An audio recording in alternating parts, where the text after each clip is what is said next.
Lord, Ikaw na ang mag-provide ng kasiyahan ko ngayon. Lord, thank you for this day. Salamat, alam kong may biyaya ka na namang ibibigay sa akin ngayon. Panginoon, maraming salamat sa lahat ng ibinigay mo at ibibigay mo sa araw na ito. Maraming salamat dahil may mga bagong opportunities na naman akong makukuha na galing sa iyo, Lord. Alam kong may mga parating na naman akong blessings. Alam kong may parating na naman akong pagpapala. Alam kong may parating na naman na answered prayers sa araw na ito. Ang mga bagay na ito ang nagpapasaya sa akin, Panginoon. Kaya alam ko, Lord, na gagawin mo na namang masaya ang araw kong ito, Lord. Dahil alam kong di mo ako pinababayaan.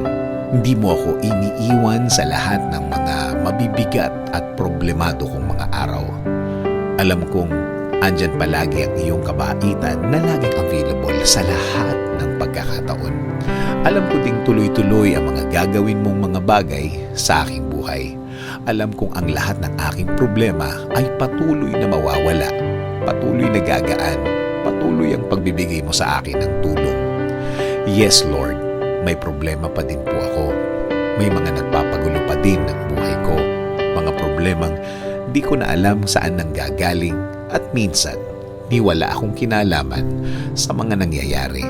Pero sa dulo, ako pa din ang namumroblema. Pero ang lahat ng ito'y ibibigay ko sa iyo at isinusuko. Ang lahat ng ito'y inio-offer ko sa iyo. Ikaw na ang bahala sa aking mga problema. Ikaw na ang bahalang mag-alis sa aking isipan. Ikaw na ang bahalang magpagaan sa aking puso. Aasa at maniniwala ako sa iyo, Lord.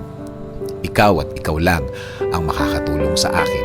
Ikaw at ikaw lang ang makakaalis ng mga problema kong ito sa aking buhay. Nagawa mo na ito, Lord, sa akin araw-araw. Alam kong kaya niyo pong gawin ulit ito sa akin, Lord. Ikaw na din po ang bahala sa aking pamilya, Lord. Ikaw na din po ang bahala sa kanilang araw ngayon, Lord, at sa parating.